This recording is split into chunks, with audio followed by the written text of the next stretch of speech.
The Nanjing Massacre. On December 13, 1937, 2 years before Hitler's invasion of Poland, Japanese forces captured the Chinese capital of Nanjing after weeks of intense combat. What followed became one of the most tragic war crimes of World War II. Over 6 weeks, Japanese soldiers killed between 200,000 and 300,000 Chinese civilians and surrendered soldiers. The violence was systematic and widespread, affecting the entire city. John Rabe, a German businessman who remained in Nanjing, established a safety zone that provided refuge for approximately 200,000 civilians. He and other international witnesses, including American missionary Minnie Vautrin, documented the atrocities and smuggled evidence out of the city. Their courageous actions saved countless lives. Following the war, the International Military Tribunal for the Far East conducted trials in Tokyo. Commander Owain Matsui was found guilty of failing to prevent the atrocities and was executed in 1948. However, many perpetrators escaped prosecution. The massacre continues to generate diplomatic tensions today, with ongoing debates about its recognition in historical education. Unit 731 and Biological Warfare. Between 1936 and 1945, the Japanese Imperial Army operated a classified biological warfare research facility in Manchuria known as Unit 731. Under Lieutenant General Shiro Ishii's command, the unit conducted inhumane medical experiments on prisoners, predominantly Chinese civilians, Korean prisoners, and Soviet prisoners of war. At least 10,000 people died in these experiments, with tens of thousands more perishing in field tests across China. The facility, disguised as a water purification unit near Harbin, deliberately infected prisoners with diseases including plague, cholera, and typhoid. The unit also conducted field experiments, releasing infected materials over Chinese cities and contaminating water supplies, causing widespread epidemics. As the war ended in August 1945, Unit 731 destroyed evidence, demolished buildings, and fled to Japan. After the war, the United States controversially granted immunity to Ishii and his senior researchers in exchange for their biological warfare data, viewing it as strategically valuable despite its horrific origins. No Unit 731 members were prosecuted by the Americans, though some were later tried by the Soviet Union in 1949. Ishii lived freely in Japan until his death in 1959. The Bataan Death March.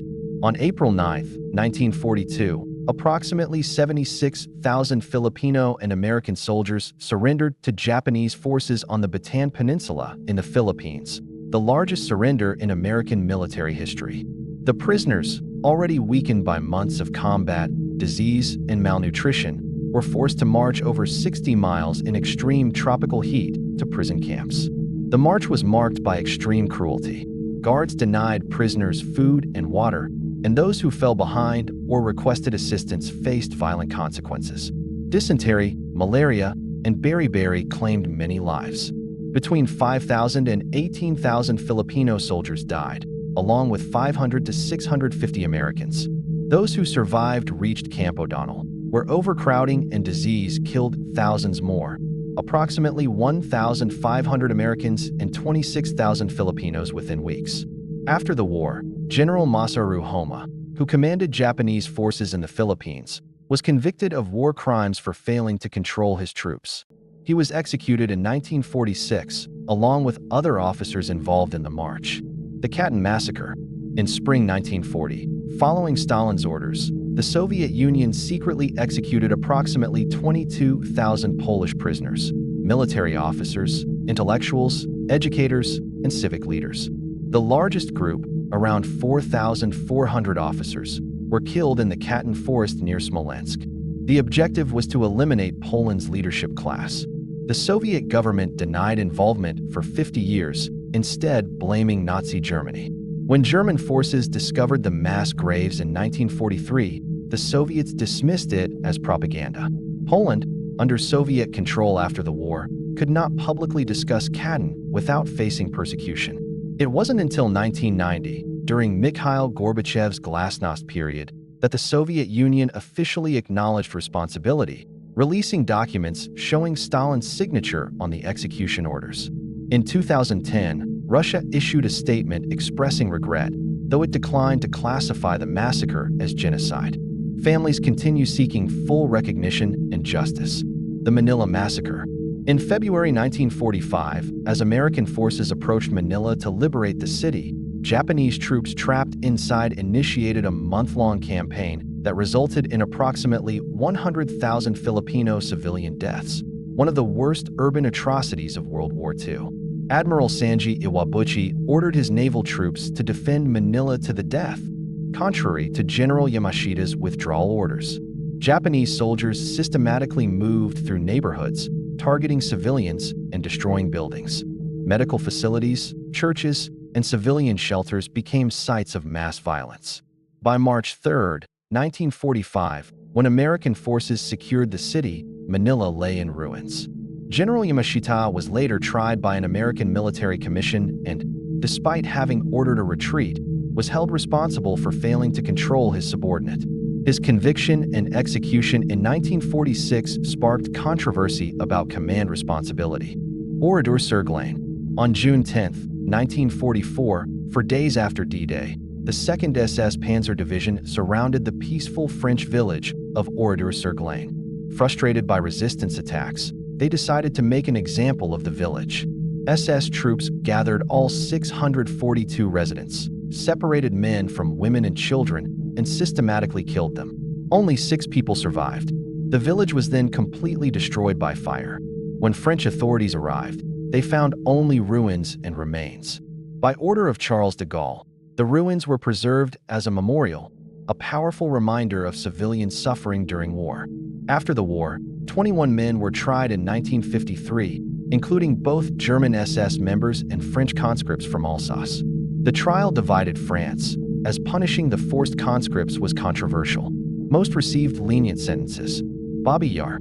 On September 29 to 30, 1941, in a ravine called Babi Yar outside Kiev, German forces executed 33,771 Jewish men, women, and children in just 2 days, one of the largest single massacres of the Holocaust.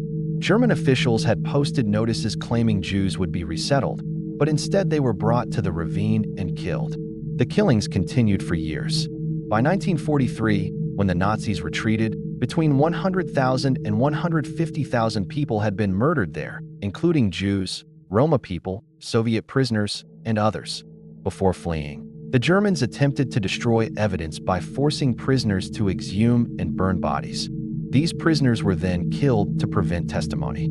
After the war, the Soviet Union suppressed the Jewish identity of victims, calling them only Soviet citizens. No proper memorial existed until 1976, and even then it didn't mention Jews. Only after Ukraine's independence in 1990 did proper commemoration begin. Several perpetrators were tried and executed after the war, but many escaped justice. The bombing of Dresden. On February 13 to 14, 1945, British and American forces bombed Dresden, Germany, dropping nearly 4,000 tons of explosives and incendiaries. The resulting firestorm killed approximately 25,000 people and destroyed much of the historic city center. Dresden served as a major transportation hub, and by early 1945 was crowded with over 1 million people, including refugees. The bombing strategy created an unstoppable firestorm with temperatures exceeding 1,800 degrees. The operation remains controversial. Defenders argue Dresden's rail yards were vital for German military operations. Critics contend Germany's defeat was inevitable, making the bombing unnecessary. Nazi propaganda exaggerated casualty figures, later repeated and sensationalized. Modern scholarship has corrected these numbers, but questions about justification persist. Tokyo firebombing. On March 9, 1945, 334 American B-29 bombers dropped nearly 1,700 tons of incendiary bombs on Tokyo, killing an estimated 100,000 people, the deadliest air raid in history. Major General Curtis LeMay shifted from precision bombing to area bombing with incendiaries designed to ignite Tokyo's wooden structures. The firestorm destroyed over 16 square miles, leaving 1 million homeless. Similar raids on other Japanese cities in following months killed hundreds of thousands more, aimed at forcing surrender without invasion. After the war, these bombings weren't prosecuted as war crimes. LeMay acknowledged, "If we had lost, we would have been prosecuted." The bombing is remembered differently, in America as necessary to end the war, in Japan as a civilian tragedy. Paneriai Massacre. Outside Vilnius, Lithuania, in a forested area called Paneriai, German forces and Lithuanian collaborators murdered between 70,000 and 100,000 people from July 1941 to August 1944. The vast majority were Jews, making Paneriai a major Holocaust killing site in Eastern Europe. Victims were told they were being taken for work, but were instead brought to abandoned fuel storage pits and killed.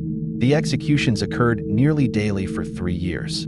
In 1943, as Soviet forces approached, the Nazis attempted to destroy evidence by forcing Jewish prisoners to exhume and burn bodies. 11 members of this burning brigade escaped through a tunnel in April 1944, providing crucial testimony. After the war, Soviet authorities minimized victims' Jewish identity. Only after Lithuanian independence in 1990 did proper memorials acknowledge the truth. Today, the site serves as a museum and memorial. Understanding historical context. These events occurred within broader contexts of war, occupation, and ideological conflict. The Nanjing Massacre and Unit 731 reflected Japan's militaristic expansion and dehumanization of conquered populations. The Bataan Death March resulted from a military culture that viewed surrender as dishonorable. The Katyn Massacre demonstrated how totalitarian regimes eliminate opposition by targeting educated elites.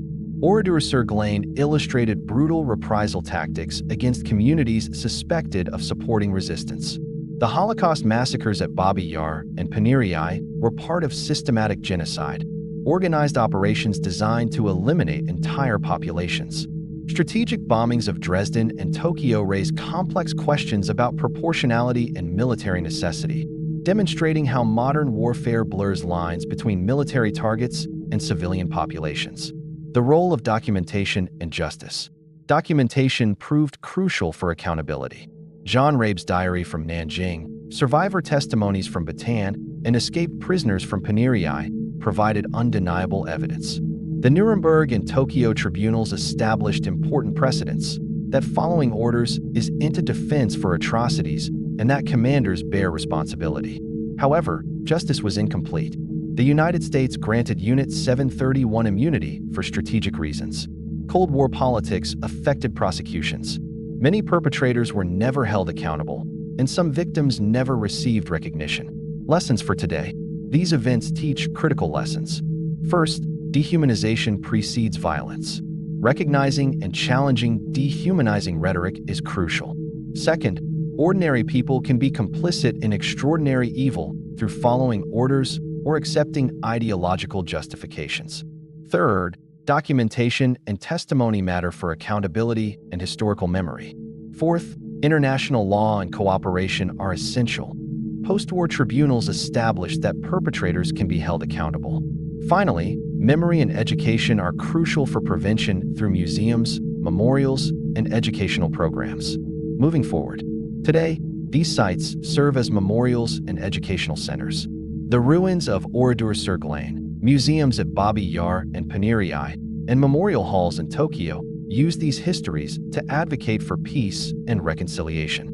Different nations remember these events differently, reflecting ongoing tensions and interpretations. These conversations, while difficult, are important for collective memory and understanding. How we remember and teach these events shapes our present and future.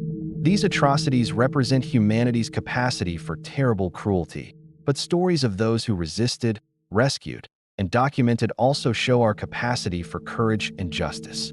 By studying these chapters honestly, we honor those who suffered and equip ourselves to recognize warning signs and challenge injustice.